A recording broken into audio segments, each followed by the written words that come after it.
Shalom Bapak Ibu. Puji Tuhan. Haleluya. Selamat hari Natal. Selamat hari Natal. Ya, pada hari yang bahagia ini, pada tanggal 22 Desember ini, kita memperingati hari kelahiran Tuhan Yesus kita yang turun ke dalam dunia sebagai juru selamat kita, lahir ke dunia untuk menebus umat manusia. Oleh sebab itu, mari kita siapkan hati kita menyambut kelahiran Tuhan. Di hari yang bahagia ini kita menyembah Tuhan. Ku menyembah dalam kudus hadirat-Mu. Hampiri tahta kasih-Mu Bapa, tahta kasih karunia-Mu Bapa, kekuatanku, kekuatan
jiwaku untuk kemuliaan nama-Mu.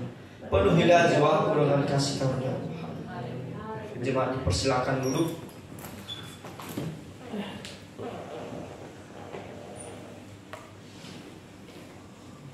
Mari kita siapkan hati kita menyembah Tuhan. Di hari kelahirannya, mari kita datang mempersembahkan hidup kita kepada Tuhan. Kita lepaskan semua beban pikiran. Kita berikan semua yang terbaik bagi Tuhan. Kita menyembah Tuhan dengan segenap hati kita.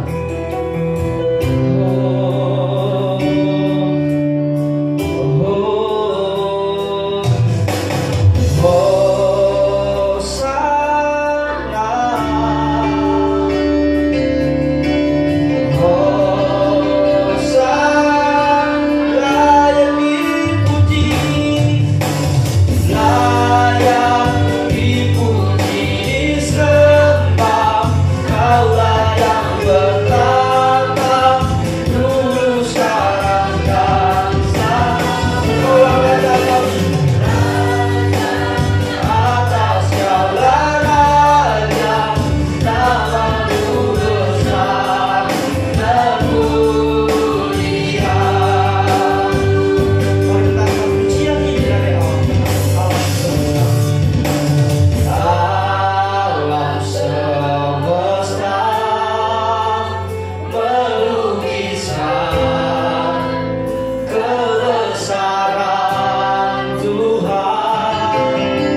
hanya Engkau yang layak menerima segala pujian penyembahan.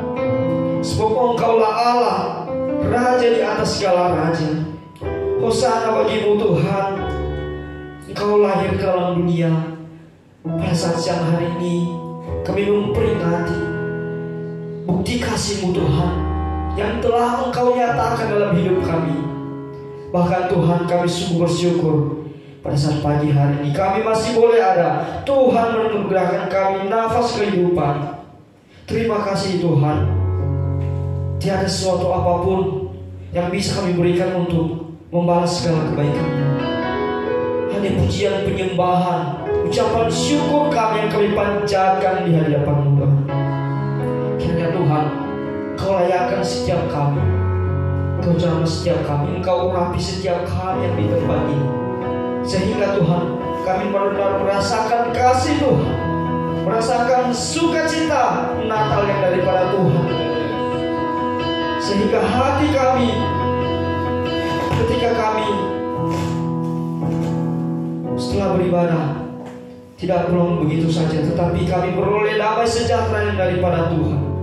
Kami beroleh sukacita yang daripada Tuhan. Karena Engkau Tuhan ada di dalam kami, dan kami ada di dalam Engkau Tuhan. Kami akan terus berserah ke dalam tangan-Mu Tuhan. Dan biarlah Roh Kudus-Mu Tuhan yang terus berdiam di dalam kehidupan kami, bekerja bersama-sama dengan kami, sehingga hidup kami terus diperbaharui, terus berjalan sesuai dengan kehendak Tuhan. Dan biarlah melalui kehidupan kami, kemuliaan-Mu kami nyatakan di dalam dunia ini Tuhan. Terima kasih Tuhan Yesus. Terpujilah Engkau Allah kami, Allah yang hidup, Allah yang baik. Haleluya. Amin. Saya undang jemaat untuk bangkit berdiri. Kita bersorak-sorai lagi Tuhan.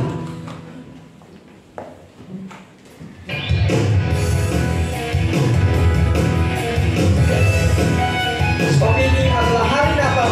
Mari kita bersuka cita. Mari kita sambut Sang Raja damai.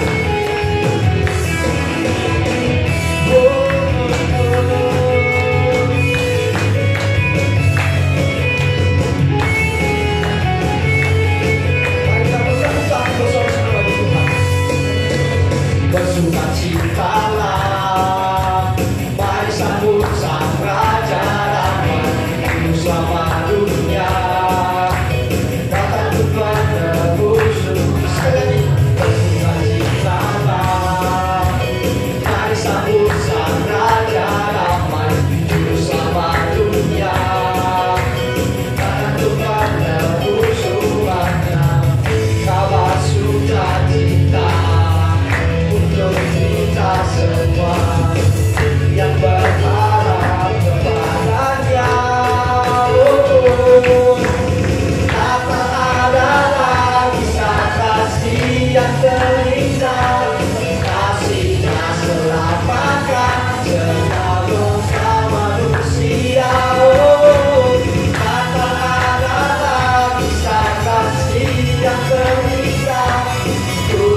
akan mengumpulkan persembahan yang terbaik bagi Tuhan.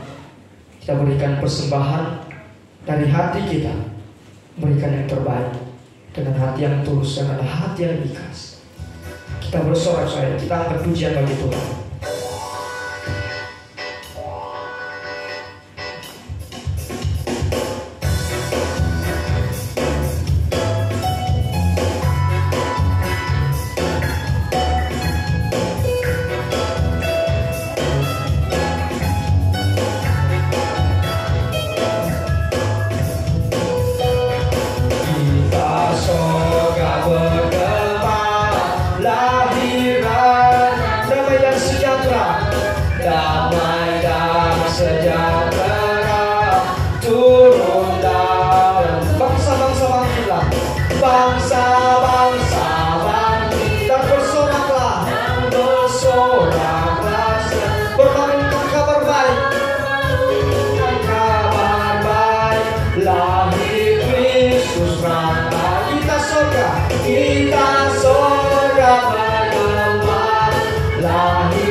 Surya hidup yang menyembuhkan dunia, menyembuhkan dunia, indah rasa tak memandang dirinya, tak memandang dirinya, maka mau diterimanya, lahir untuk memberi, lahir hidup abadi. Kita surga, kita surga.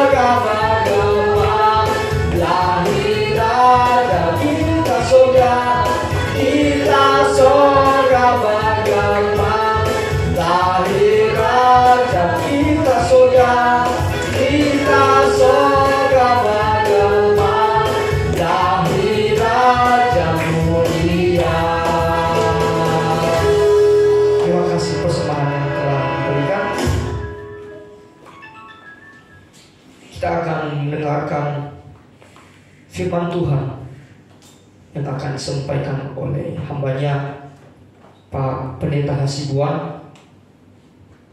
Mari kita sambut firman Tuhan dengan hati yang tenang, dengan hati yang tertuju kepada Tuhan.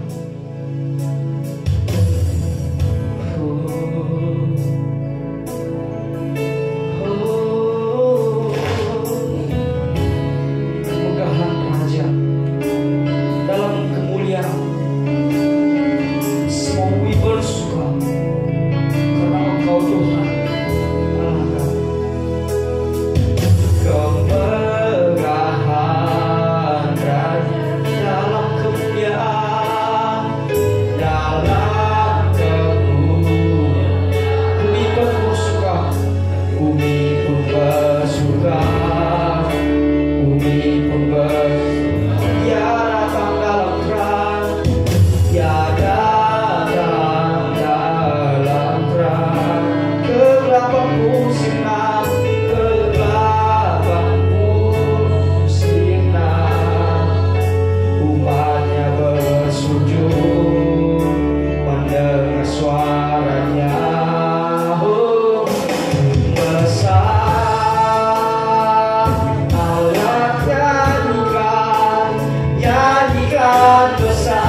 surga Engkau besar dan kasih-Mu sungguh besar, dan kami sudah lihat di dunia ini peristiwa 2000 tahun yang lalu Tuhan menyingkapkan suatu rasa yang terpendam di mana tidak semua manusia mengerti rencana Tuhan, rencana membawa keselamatan, rencana membawa nebus dosa-dosa umatnya.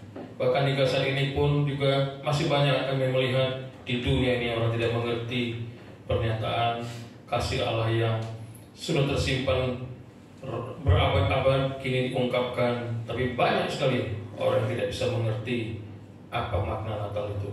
Dan hari ini Tuhan kami bersyukur jemaat Tuhan yang sudah Tuhan tebus hari ini merayakan lagi perayaan kelahiran Engkau di Bethlehem 2000 tahun lalu di kota Daud. Dan firman Tuhan hari ini juga akan menjelaskan itu kembali. Biarlah Engkau buka hati pikiran kami diberkati oleh sesuatu yang belum pernah mungkin kami dengar selama ini. Tapi biarlah Tuhan berkati kami semua hamba yang sudah Tuhan siapkan menyampaikan firman ini. Tuhan berkati urapan daripada Roh Kudus, menolong semua supaya pemberitaan Injil ini tersampaikan dengan baik. Kuasai ruangan ini, dan biarlah kami semua pulang dengan bawa berkat dari firman-Mu. Haleluya. Amin. Shalom. Silakan dulu. Mohon maaf. Ya, selamat Natal buat Bapak Ibu semua sekalian. Selamat Natal.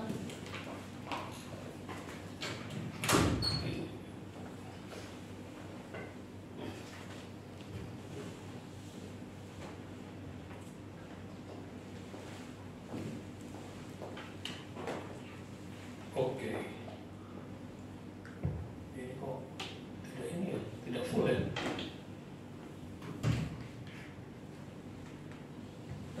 Oh sudah, oke. Bapak Ibu, kita bersyukur tahun ini. Oh sudah ada live monitor, puji Tuhan. Kita bersyukur tahun ini kita bisa merayakan Natal di gereja. Dulu 3 tahun yang lalu, 2 tahun yang lalu kita online ya. Kita nggak bisa merayakan Natal seperti ini. Puji Tuhan, pandemi bisa berakhir, mudah-mudahan berakhir total ya. Sampai yang udah vaksin yang keempat. Nah, saya udah vaksin yang keempat ya. Hebat juga tuh, istri saya itu bisa bikin saya vaksin yang keempat. Natal itu banyak sekali maknanya. Banyak orang yang menganggap Natal itu masih peristiwa di Bethlehem, di kandang domba. Tetapi ayo kita hari ini belajar bagaimana Natal dalam perspektif yang lain ya. Dan saudara jangan menganggap bahwa Natal itu hanya satu karya Tuhan saja. Natal itu kelahiran Yesus, tapi Yesus lahir, kalau Yesus tidak melayani di dunia ini itu percuma. Yesus lahir lalu besar, Yesus tidak mati juga percuma juga. Tapi Yesus mati kalau Yesus tidak bangkit juga percuma juga. Ya, Yesus bangkit tapi Yesus tidak naik ke surga itu percuma juga. Jadi keselamatan yang diberikan Yesus kepada manusia di muka bumi ini adalah satu bundling, satu paket yang nggak boleh dipisah-pisah gitu. Ya, ini semua adalah satu rangkaian yang utuh yang tujuannya cuma satu, yaitu untuk keselamatan kita ya. Nah, kita bersyukur di Indonesia ini kita masih bisa merayakan Natal. Tapi kemarin saya baru pulang dari Turki ya. Ini di live ya? Enggak. Oh, direkam. Saya kemarin dari Turki dan saya pergi satu lembah namanya Lembah Ihlara. Di lembah ini ada kayak semacam Grand Canyon lah gitu, ada dinding-dinding batu yang di dalam lembah itu, di dalam batu-batu itu dibuat tempat hunian yang dipakai untuk mereka tempat tinggal dan juga gereja tempat mereka ibadah. Nah, mengapa mereka tinggal di sini? Karena mereka dikejar-kejar oleh tentara Romawi, bahkan juga dulu kalau kita lihat kisah di Antioquia, mereka juga dikejar-kejar oleh orang-orang Yahudi. Jadi orang-orang Kristen itu bayangkan lari dari Yerusalem, dari mana-mana tempat. Ini mereka mencoba menyelamatkan diri supaya mereka itu selamat dan tidak dibunuh oleh tentara Romawi pada masa itu. Jadi kehidupan orang Kristen pada masa lalu itu tidak menyenangkan sekali ya. Karena kalau mereka tinggal di rumah-rumah biasa, mereka pasti sudah dipersekusi, dianiaya dan mati, dibunuh ya. Nah ini ada sebuah gereja juga di Antioquia. Saya bersyukur saya hanya tahu Antioquia lewat Alkitab, di Kisah Para Rasul sebagai pusat penginjilan pertama. Nah ini adalah gereja yang disebut dengan gereja Paulus. Dan gereja ini pun juga letaknya di atas bukit, agak naik, dan kota itu di bawah. Dan saya bilang sama dosen saya, Ibu Dr. Gerna, kenapa Bu, mereka harus bikin gereja di tempat seperti ini, tinggi-tinggi? Ya itu Pak, karena mereka dikejar-kejar terus. Jadi mereka tidak nyaman ya beribadah pada masa itu. Ya, baik, kita kembali ke topik kita. Nah, Natal itu adalah sebetulnya apa sih sebetulnya Natal ini? Kalau kita baca dari di sini di Matius 2 dikutip ya, misalnya kalau kita baca lagi di situ, sebetulnya Natal itu kan itu Allah meninggalkan tempatnya yang tertinggi, tempatnya yang maha kuasa itu, lalu turun ke dunia menjumpai manusia, kan begitu kan? Ya, menjumpai manusia, dan itu bukan inisiatifnya manusia, bukan atas perbuatan manusia, bukan usaha manusia, tetapi Dia sendiri yang menjumpai manusia. Nah, kalau manusia itu tidak menerima Yesus, tidak menerima Tuhan, maka tidak terjadi Natal. Amin. Natal itu Tuhan menjumpai kita, Tuhan mendapati kita, dan kita harus menerima Dia. Kalau itu tidak terjadi, perjumpaan dan tidak ada penyambutan, itu nggak terjadi Natal. Makanya bagi sebagian orang, Yesus datang ke dunia ini, mereka tidak menyambut, tidak menerimanya. Ya.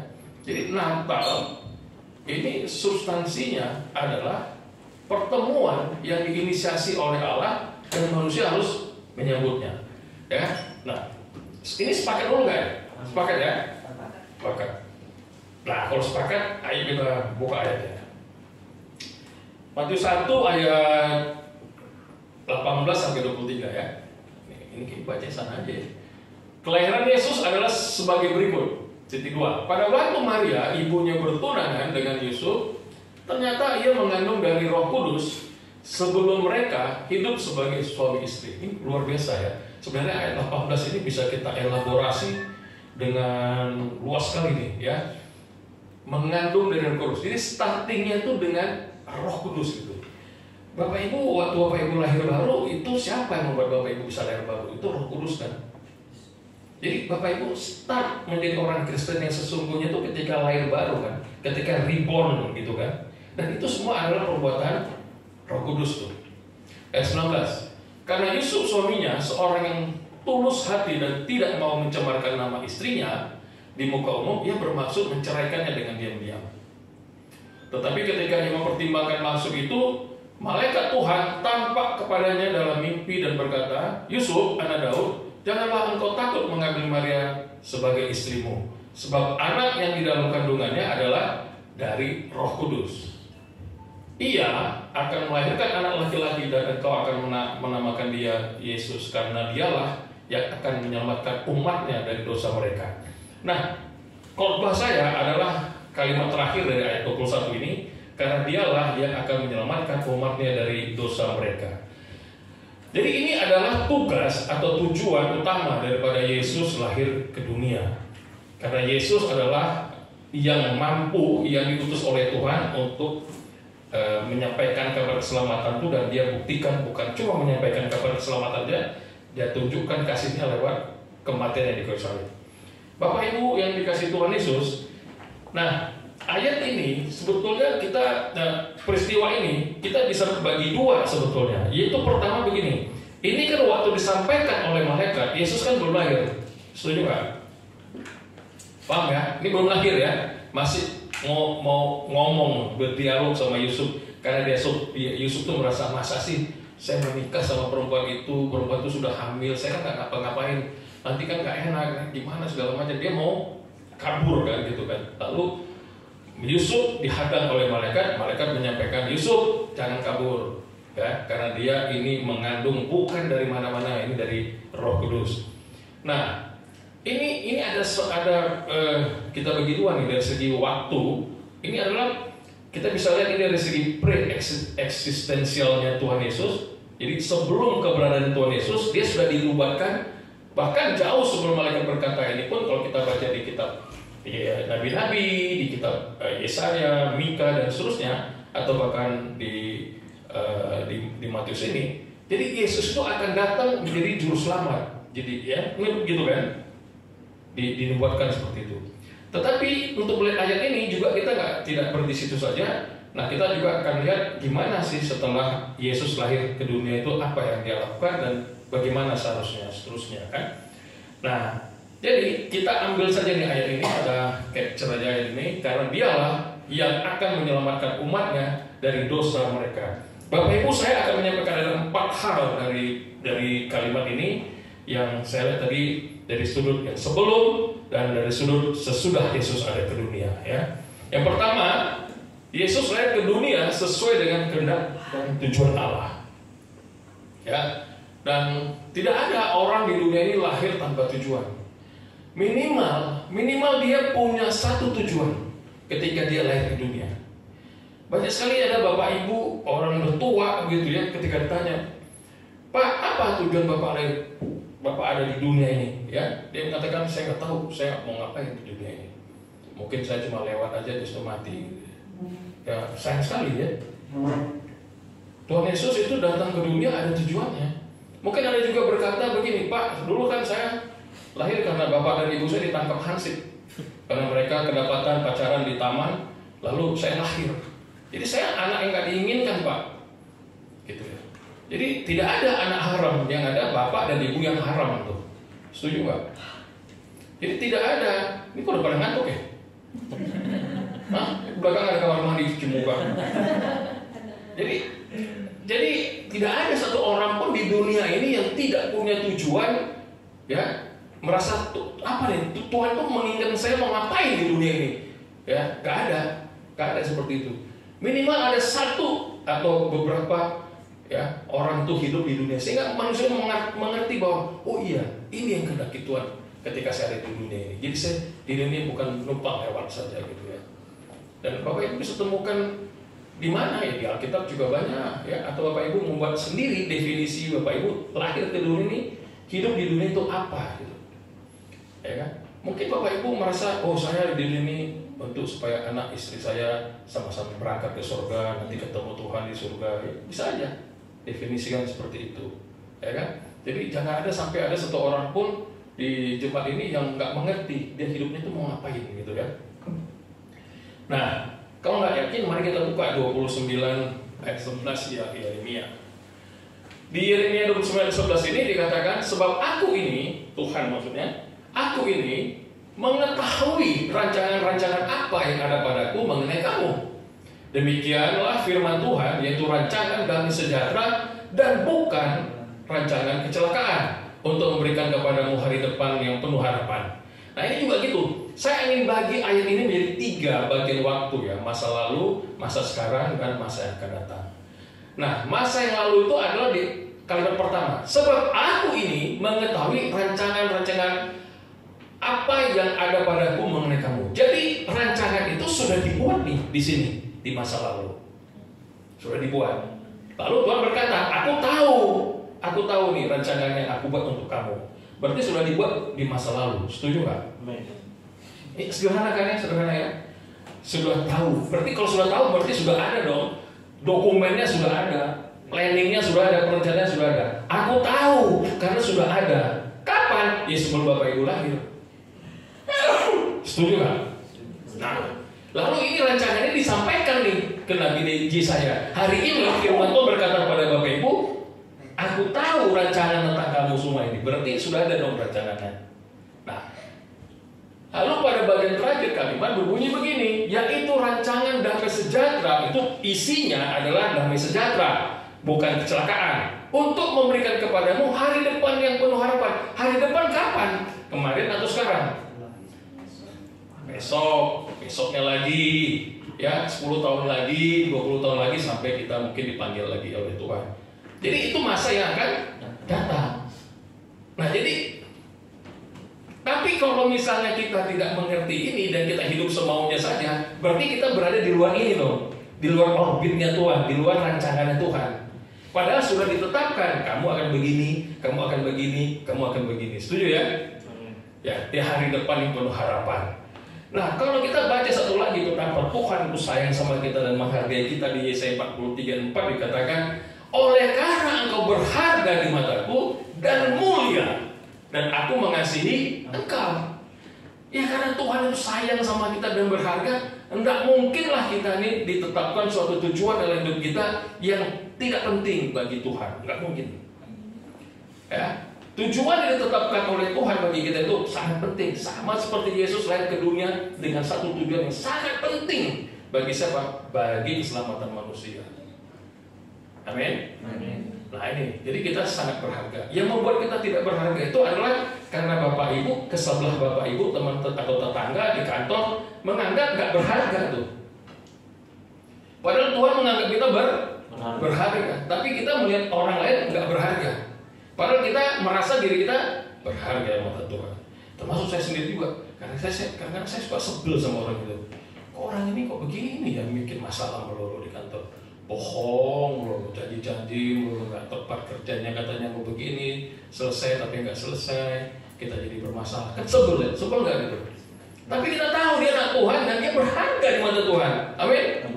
Tapi kita kadang-kadang suka merasa ini mau dihargai tapi kok nggak bisa ya, ini orang ini kok susah sekali hidupnya, ya, bikin masalah terus gitu ya. Nah, Bapak Ibu, mari kita lihat apa yang terjadi pada hidup Paulus. Paulus juga punya tujuan tuh, coba lihat ya. Di Kisah Rasul 9 ayat 15 sampai 16 ya. Dikatakan, tetapi firman Tuhan kepadanya, ini kepada Ananias ya.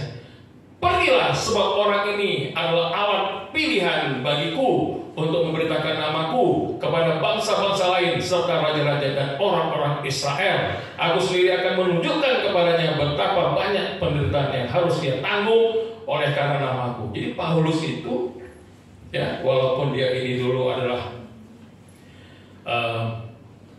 orang Farisi, ya, mana ada orang Farisi mau memberitakan Yesus. Orang Farisi itu ya sudah jelas dia menjaga kepercayaan nenek moyang itu sampai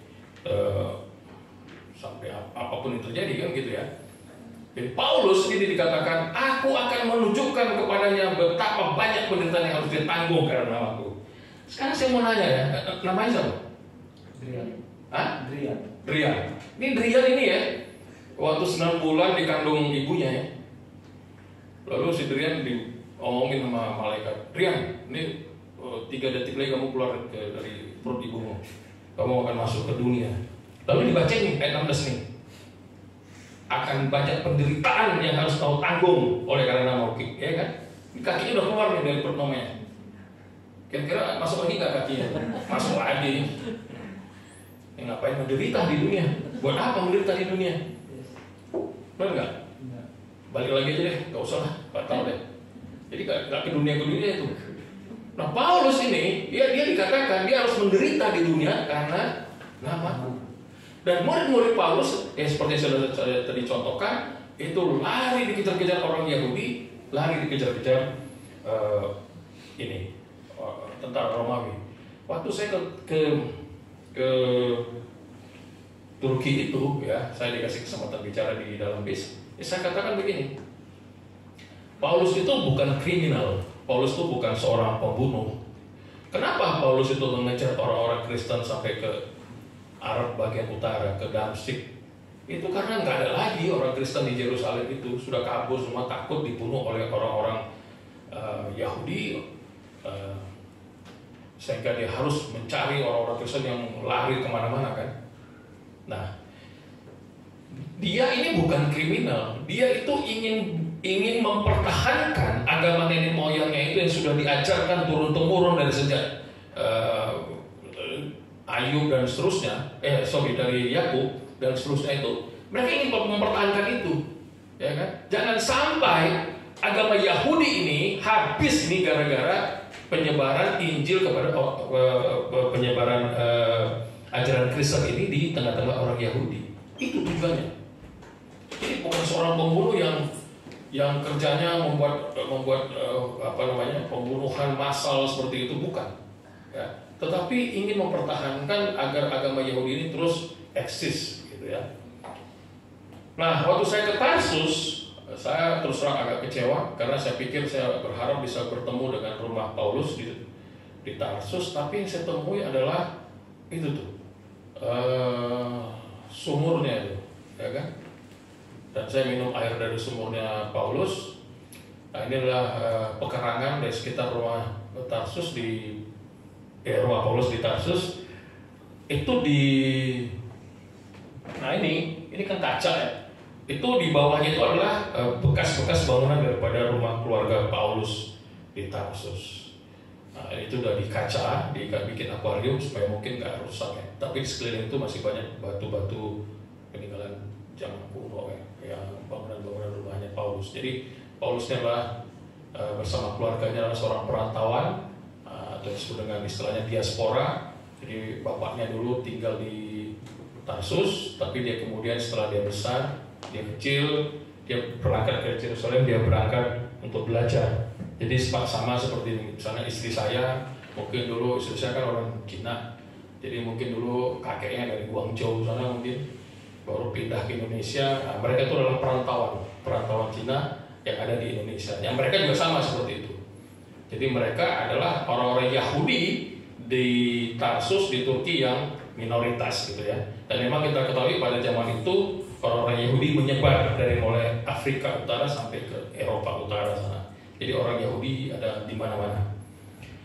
Nah, jadi pertama saya katakan bahwa dari ayat ini kita ketahui bahwa Yesus sebelum datang ke surga, sebelum datang ke dunia, dia sudah dinubuatkan untuk menjadi seorang penyelamat bagi bangsanya, bagi umatnya. Tapi umatnya kan menolak ya, malah menyalibkan dia. Yang kedua, Yesus adalah rahasia Allah yang dinyatakan. Ya, ini adalah Yesus ini sebenarnya rahasia yang terpendam.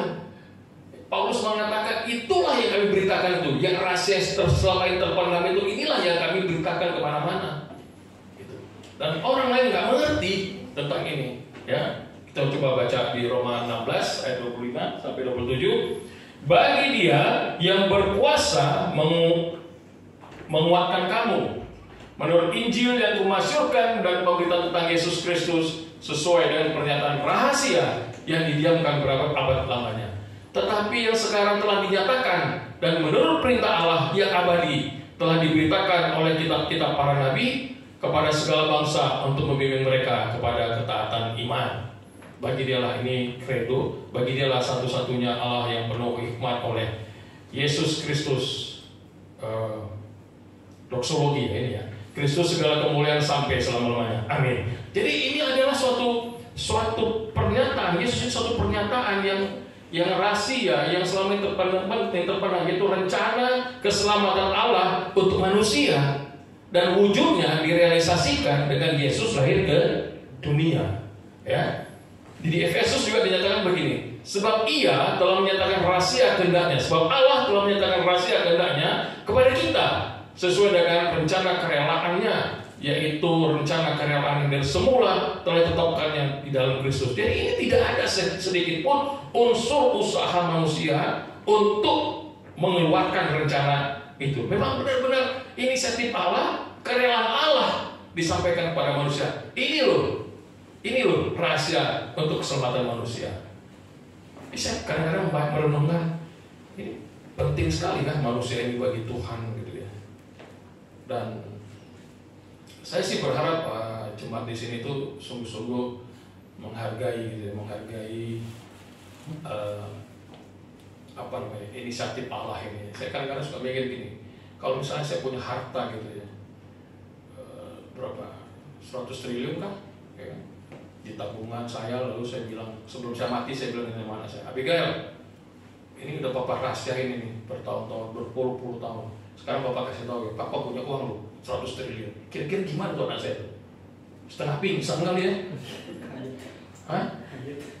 Kaget pasti kan? Dengan 100 triliun, Papa yakin kamu pasti akan selamat lah. Kamu bisa beli apa aja buat kamu.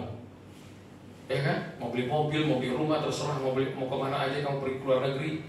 pasti dia senang sekali tuh. Ya kan? Karena lama sekali nih saya simpan. Saya simpan gitu. Saya mengasihi dia dong. Ya kan? Saya menyimpan uang 100 triliun itu karena saya mengasihi dia. Nah ini juga begitu. Ini manusia ini, wah, pada bandel-bandel semua nih, melawan Tuhan semua, berbuat dosa semua. Tuhan itu sudah mungkin dalam hati lo greget kali ya. Jadi dia diam, simpan. Nah, satu ketika dia sampaikan juga itu. Ya. Dan itu bukan karena siapa-siapa, karena dia sendiri. Dengan kerelaannya dia sampaikan, ini loh. Ya, kamu hanya bisa selamat oleh karena Yesus. Ya kan? Ini kita harus bersyukur untuk itu, Ya. Sebagai persiapan kegerapan waktu untuk mempersatukan di dalam Kristus sebagai kepala segala sesuatu, baik yang di surga maupun yang di bumi. Aku katakan, nah ini penting sekali, kapan-kapan kita khotbahkan ini.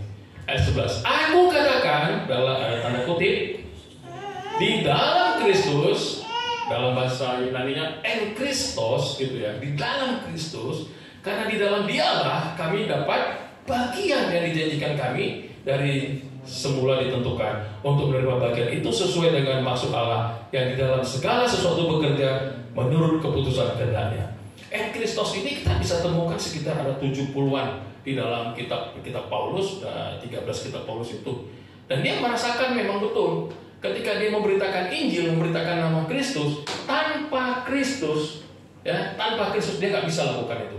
Dia dianiaya, dikatakan di kisah di Korintus, aku dicederai, dipukul pakai batu, kepala aku 40 kurang 1 berapa? 39 kali dipukul. Itu semua dilakukannya, itu dia terima, itu semua karena di dalam Kristus. Nah, kita pun hidup kita ini tanpa Kristus juga kita tidak bisa apa-apa. Amin. Dan kita selalu akan berkata, di dalam Kristus maka hidup ini aku optimis. Di dalam Kristus maka kemenangan akan aku terima. Di dalam Kristus maka kemuliaan aku terima. Jadi hidup kita adalah hidup yang memiliki lifestyle, gaya hidup yang di dalam Kristus. Setuju? Ya. En Christos. Ini berulang-ulang kali Paulus katakan dalam kitab-kitabnya itu ya, en Christos ini. Nah, oke. Itu yang kedua. Yang ketiga, Yesus adalah inisiatif untuk penghapusan dosa. Nah, ini saya agak menjelaskan lebih dalam dulu ya. Nah, kalau memang penghapusan dosa ini adalah Yesus yang menjadi tokoh sentralnya, maka kita akan lihat sebetulnya dalam penghapusan dosa ini Allah sudah melakukan inisiatifnya ketika Adam dan Hawa, ketika manusia pertama ya. Nah, ayo kita review, ayo kita mundur ke manusia yang pertama ya, yaitu Adam dan Hawa. Kalau kita baca nanti di Kejadian ya, nah ini saya pernah berdebat juga nih, pernah dikeroyok rame-rame sama orang. Kenapa? Karena saya katakan bahwa dosa manusia pertama itu bukan iblis penyebabnya.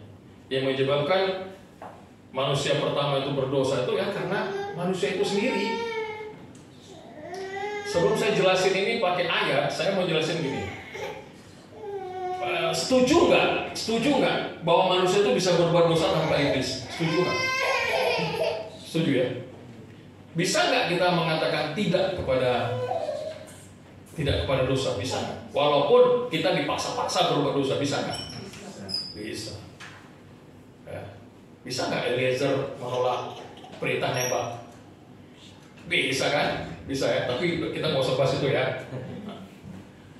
Nah, saya mau tunjukkan di ayatnya ya.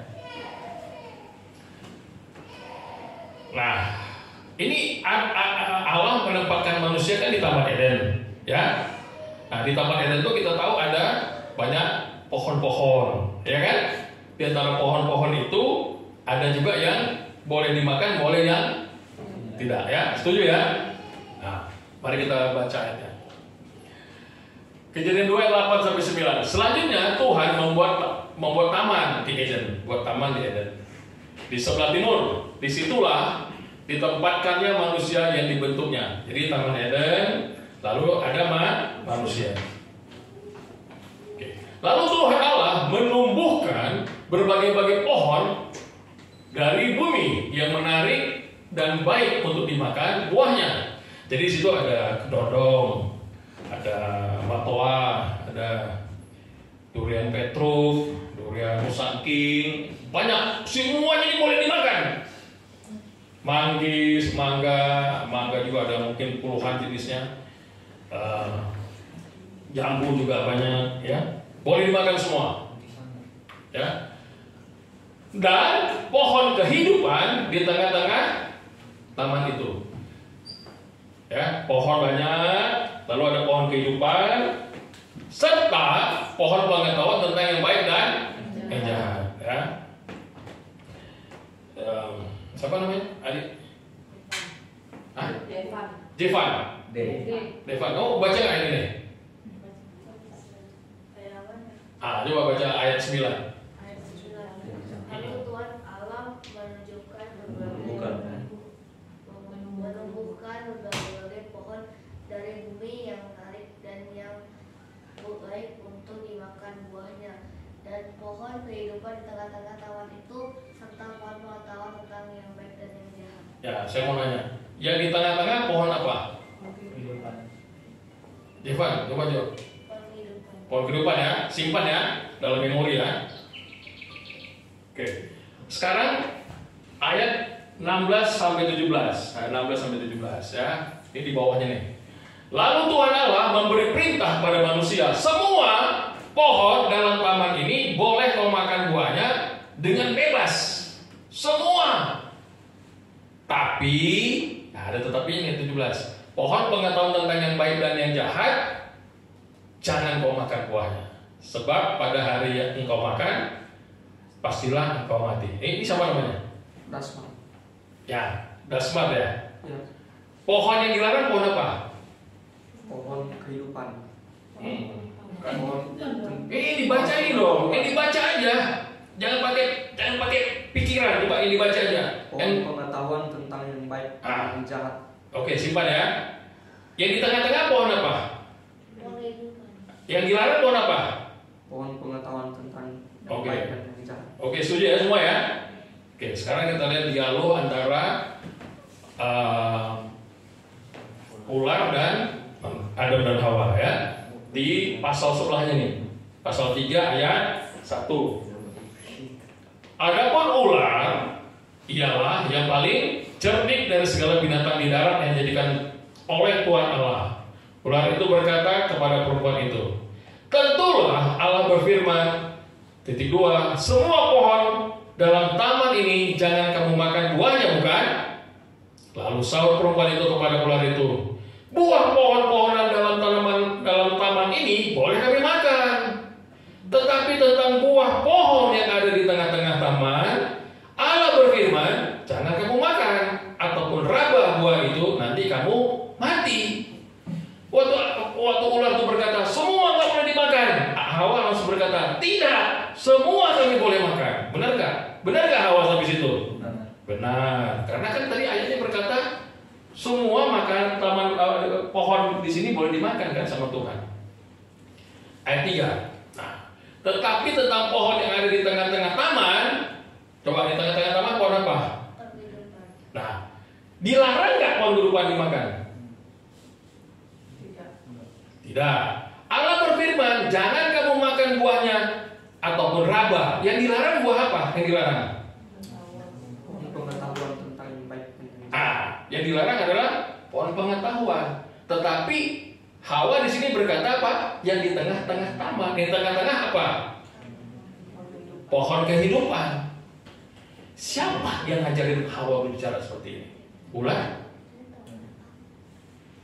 Waktu saya khotbah di Cilegon dikatakan Allah yang ngajarin. Nggak apa-apa, jawabnya bebas saja.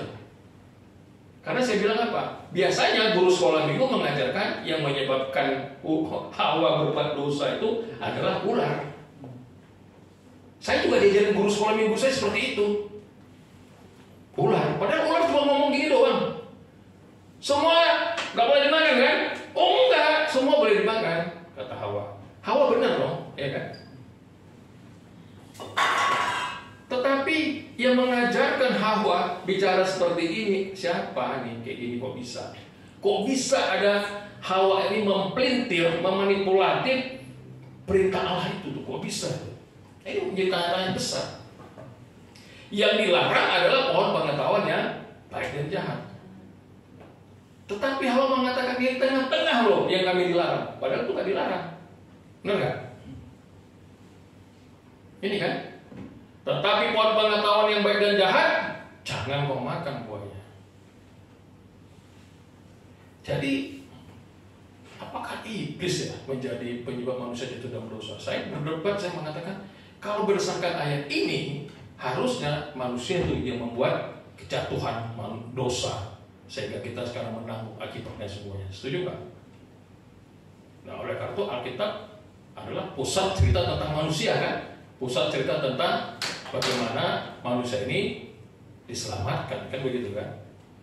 Nah, oleh karena itu dosa tidak dapat dihapus dengan usaha manusia. Manusia nggak bisa menghapus itu. Adam dan Hawa lalu dia membuat apa? Semak-semak, ya kan? Setelah dia jatuh dalam dosa, dia sadar. Oh, ternyata kita telanjang. Tadi nggak sadar, tadi nggak tahu, ya kan? Tapi dia jadi tahu, lalu dia menutupi tubuhnya telanjang itu dengan daun-daun, dengan semak-semak itu. Nah, ini saya katakan dosa tidak dapat dihapus dengan usaha manusia. Dengan uang, bisakah? Dengan amal, pahala, perbuatan baik, jabatan, bisa nggak? Nggak bisa. Di dunia aja ada sistem hukum yang membuat orang yang bersalah harus dihukum, dan dihukum dengan hukum yang sesuai dengan aturan. Dan ada ayat mengatakan di Kolose, semua orang yang berbuat dosa harus menanggung akibatnya karena Tuhan tidak memandang bulu. Itu ada ayatnya kan? Kolose seperti itu. Nah, dosa tidak dapat dihapus dengan usaha manusia. Harus siapa yang menghapus dosa manusia? Harus Allah sendiri. Allah sendiri yang datang menemui manusia itu. Kita lihat ayat 21-nya.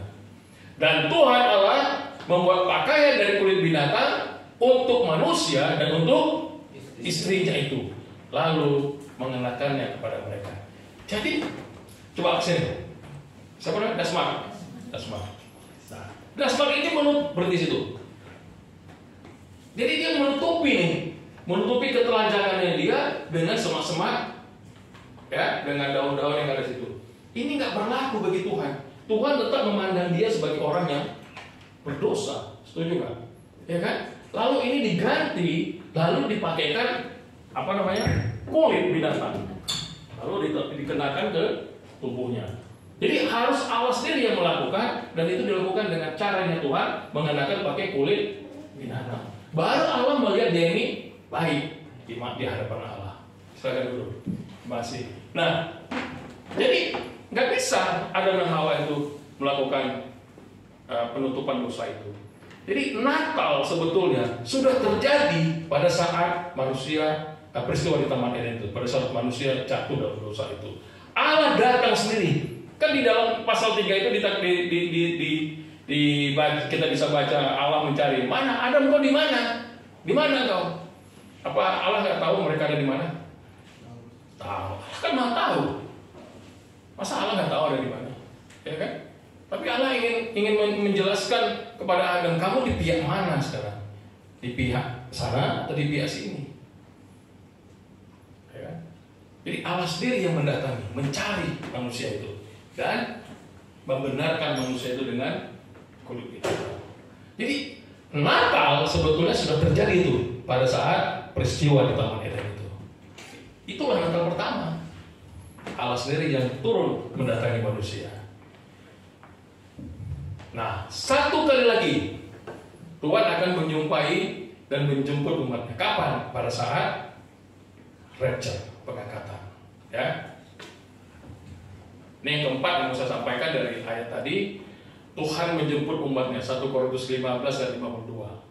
Dalam sekejap mata, pada waktu bunyi nafir yang terakhir, Sebab nafiri akan berbunyi dan orang-orang mati akan dibangkitkan dalam keadaan yang tidak dapat binasa, dan kita semua yang hidup akan diubahkan.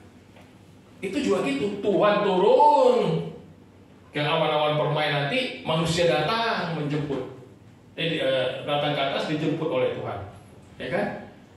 Peristiwa yang ketiga nanti di sini nih, ketika Allah menjumpai manusia di sini, ya kan?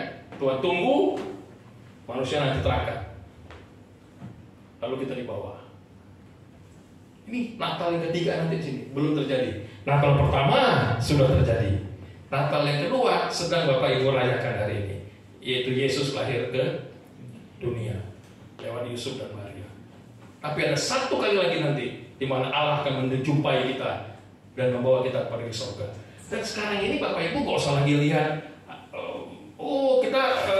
Yesus Natal itu hanya kandang domba, orang ngajus 3 orang, lalu korbannya 3, itu kenapa 3 gitu ya? Masih berdebat kan, kok 3 gitu loh. Kalau menurut saya sih bukan 3 ya, yang datang itu. Ya mungkin 3 orang, tapi teman-temannya kan banyak kan. Bapak Ibu kalau ke acara pernikahan bawa kadonya 1, yang ngantar kadonya berapa orang? 10. Oh, bisa 10. Kan mau ngasih hadiah kan kepada pengantin. Amplopnya 1, tapi yang ngantar amplopnya banyak kan, bapak, ibu, anak, gitu kan. Nah ini juga gitu, kan masih cuma 3, kan pasti banyak. Nah, jadi kita nggak melihat itu lagi. Kita melihatnya apa? Kita bergeraknya ke arah sini. Bergerak nanti ke peristiwa yang ketiga ini, yaitu Yesus datang kedua kali. Amin. Amin. Nah inilah yang kita nantikan. Jadi kesimpulan khotbah saya, Natal pertama itu di Taman Eden, Natal kedua di Bethlehem, sekarang yang kita rayakan, ya kan, sampai sekarang kita rayakan. Yang ketiga nanti nih di awan-awan permai, ketika Yesus menyambut kita. Amin. Jadi saya ulangi lagi,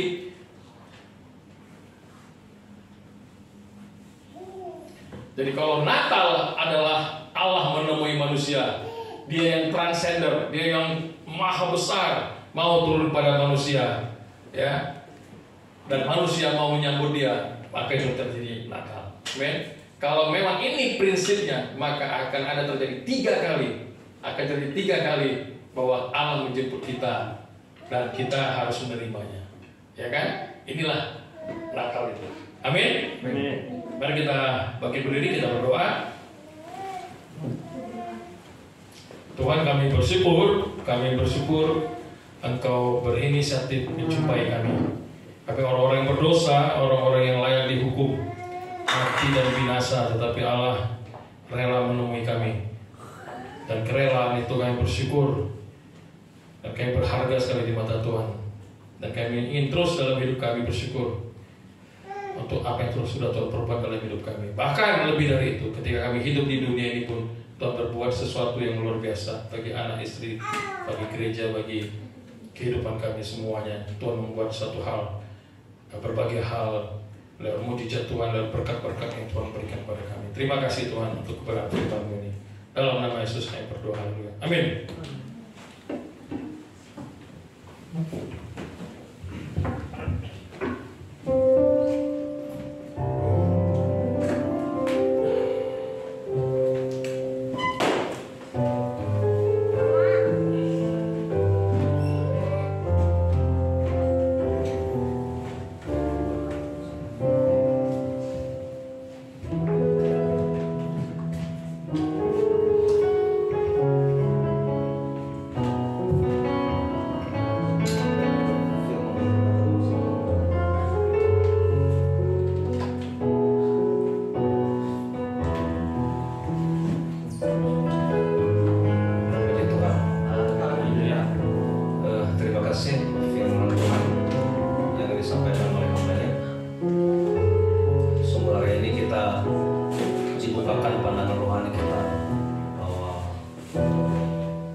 peristiwa Natal pertama itu terjadi di Taman Eden itu yang benar.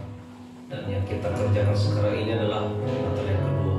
Kita tinggal menunggu ini kapan terjadi rapture, dan semoga nanti pada saat rapture itu khususnya yang ada di ruangan ini semua terangkat. Amin. Siapa yang mau terangkat angkat tangan?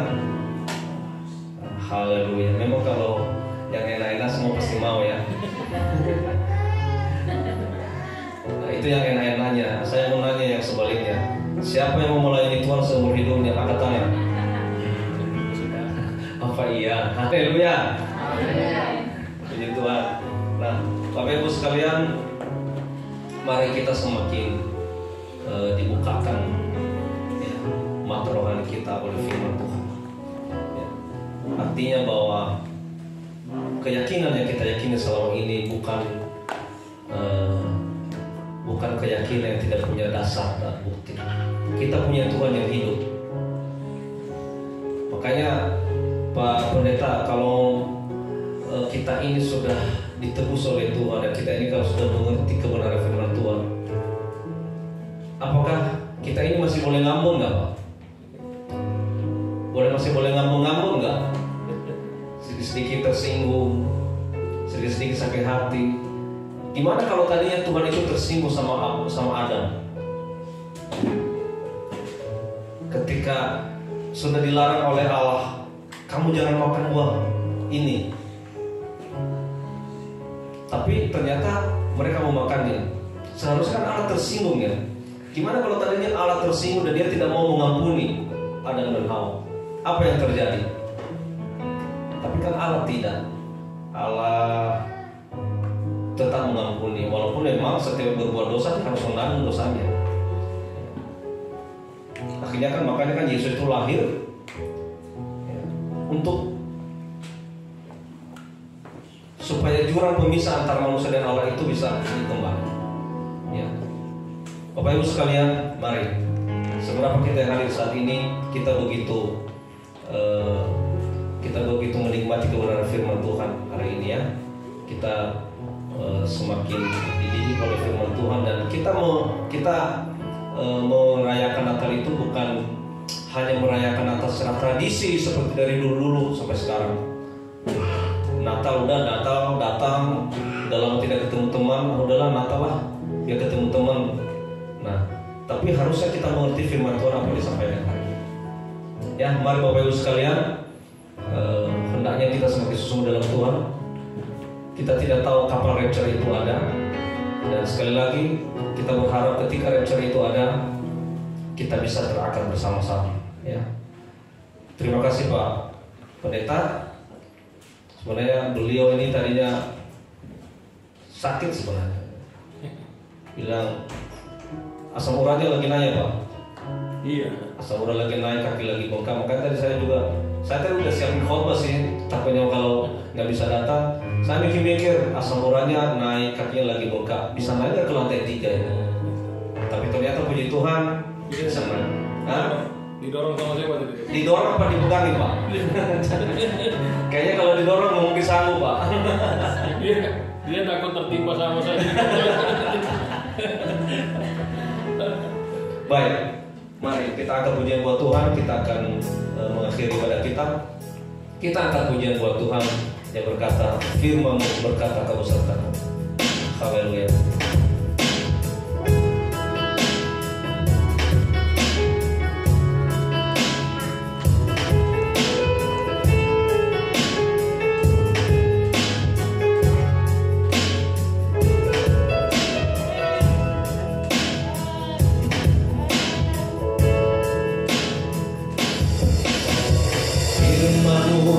Berkata kau besertaku.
Begitu indahnya pertolongan-Mu bagi kami Tuhan. Engkau menyatakan pertolongan-Mu bagi kami saat ini Tuhan. Lewat kami memperingati hari kelahiran-Mu saat ini Tuhan. Engkau telah menjadi rahasia bagi kami untuk menebus dosa manusia Bapa.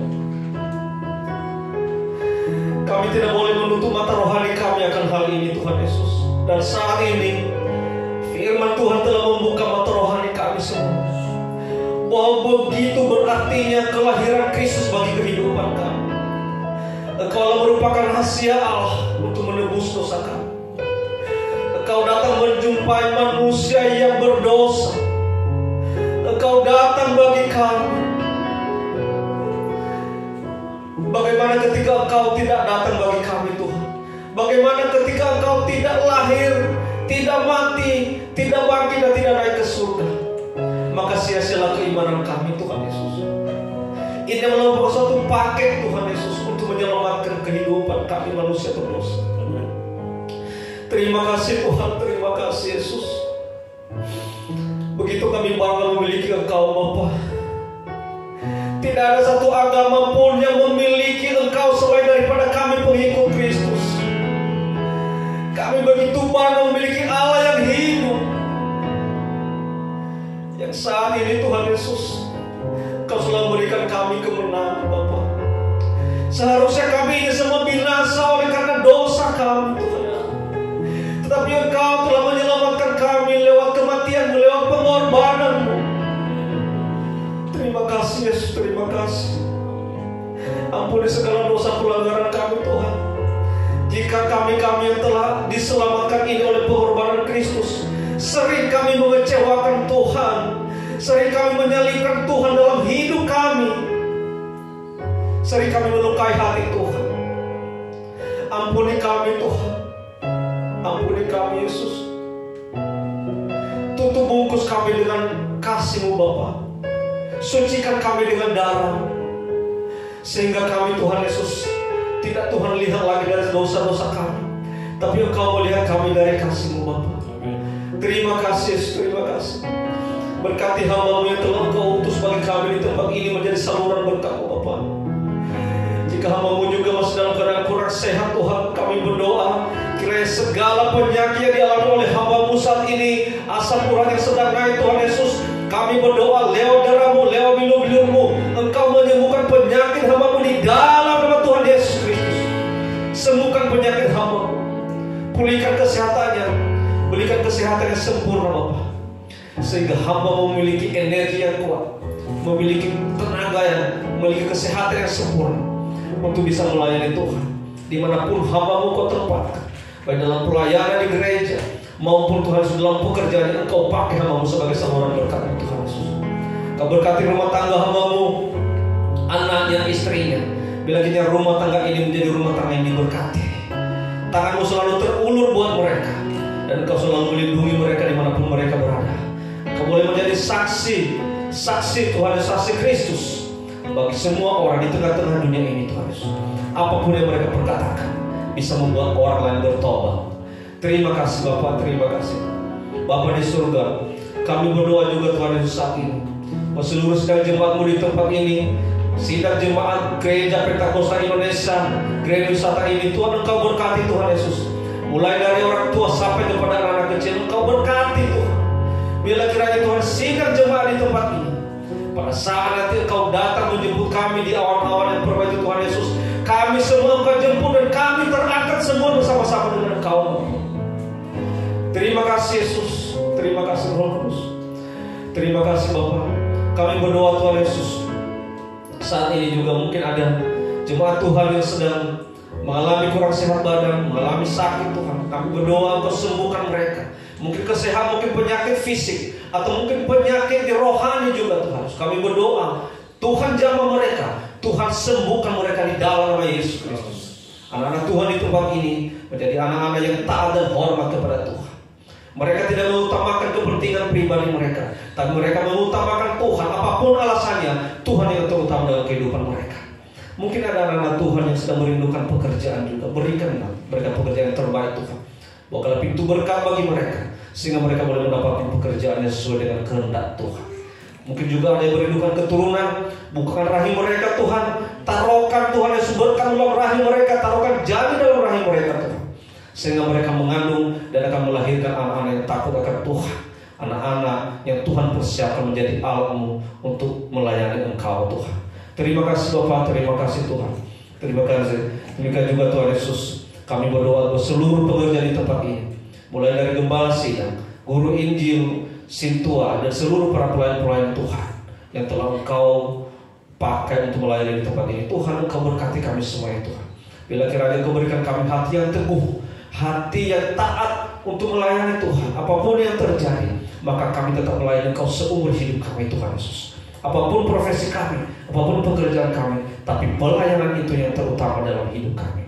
Terima kasih Tuhan, terima kasih. Engkau juga Tuhan Yesus, Engkau juga kirimkan jiwa-jiwa Tuhan Yesus untuk mengisi kursi-kursi yang kosong di tempat ini, sehingga Tuhan Yesus, jemaat di tempat ini, jiwa-jiwa di tempat ini semakin hari semakin dipertambahkan. Kirimkanlah jiwa-jiwa Tuhan Yesus yang rindu akan kasih Tuhan, yang rindu akan firman Tuhan, yang rindu akan berkat Tuhan, yang rindu akan bersekutuan dengan Engkau. Kirimkan ke tempat ini Tuhan. Bila kiranya kami menyatukan hati kami untuk menyembah Tuhan, menyatukan hati kami untuk menikmati berita keselamatan yang selalu Tuhan sampaikan melalui hamba-hamba-Mu di tempat ini. Terima kasih Tuhan Yesus, terima kasih Roh Kudus, terima kasih. Kami berdoa Tuhan Yesus buat bangsa dan negara kami. Kami bersyukur saat ini jika selama pelaksanaan ibadah dan perayaan Natal di bulan Desember ini, kami Tuhan Yesus bersyukur tidak terjadi Tuhan Yesus suatu keributan, tidak terjadi suatu kegaduhan Tuhan Yesus. Tapi kami boleh melihat terjadi keamanan selama bulan Desember 2022 ini. Tuhan, kami percaya itu semuanya adalah karena Engkau Tuhan telah menaruhkan Roh-Mu di dalam hati setiap manusia negeri ini Bapa. Lebih-lebih kepada pemimpin bangsa kami. Engkau Tuhan Yesus telah memberikan mereka hati yang takut dan hormat kepada Tuhan, sehingga mereka memberikan kami kebebasan untuk beribadah, memberikan kami kebebasan untuk melaksanakan ibadah-ibadah perayaan Natal kami hingga saat ini. Kami berdoa Tuhan Yesus, kiranya negeri ini diberkati oleh kehadiran anak-anak Tuhan. Terima kasih Yesus, terima kasih. Kami juga berdoa Tuhan Yesus buat pemimpin-pemimpin bangsa kami, mulai dari Bapak Presiden, Wakil Presiden, Badan Legislatif, Yudikatif, Eksaminatif. Demikian juga Tuhan Yesus para Menteri, Gubernur, para Bupati, Wali Kota, Camat, para Lurah, Kepala Desa, RT RW, sampai kepada pemimpin-pemimpin terendah Tuhan. Kami serahkan seluruh kehidupan mereka di tangan-Mu. Mereka adalah pemimpin-pemimpin bangsa kami yang telah Engkau pilih untuk memerintah di negeri ini Tuhan Yesus. Oleh karena Tuhan Yesus, berikanlah mereka hati yang takut akan Tuhan.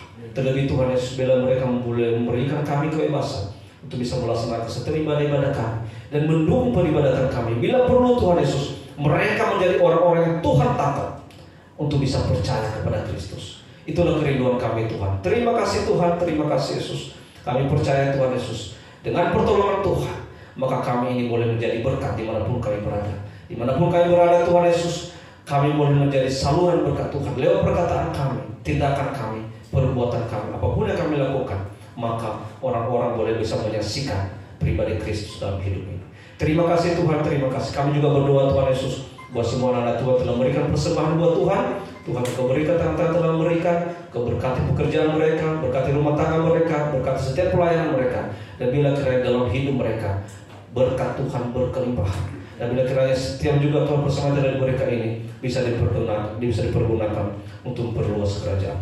Terima kasih Tuhan, terima kasih. Dalam nama Tuhan Yesus Kristus kami berdoa, dan kami menyempurnakan doa kami ini dengan doa yang telah Engkau ajarkan bagi kami.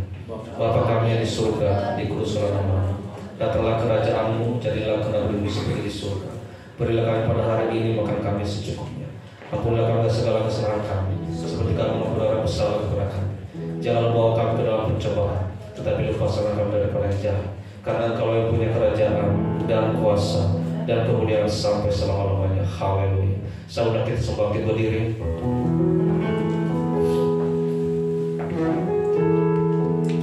Mari kita terima berkat Tuhan. Saudaraku sekalian, dengarkanlah firman Tuhan, renungkan firman Tuhan, lakukan firman Tuhan dalam kehidupan, dan simpanlah baik-baik dalam hati.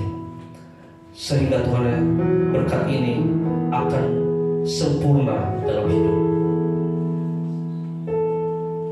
Tuhan memberkati engkau, Tuhan melindungi engkau, Tuhan menyinari engkau dengan wajahnya, memberikan engkau kasih karunia.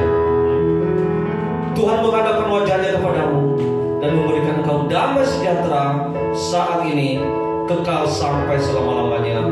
Haleluya, amin.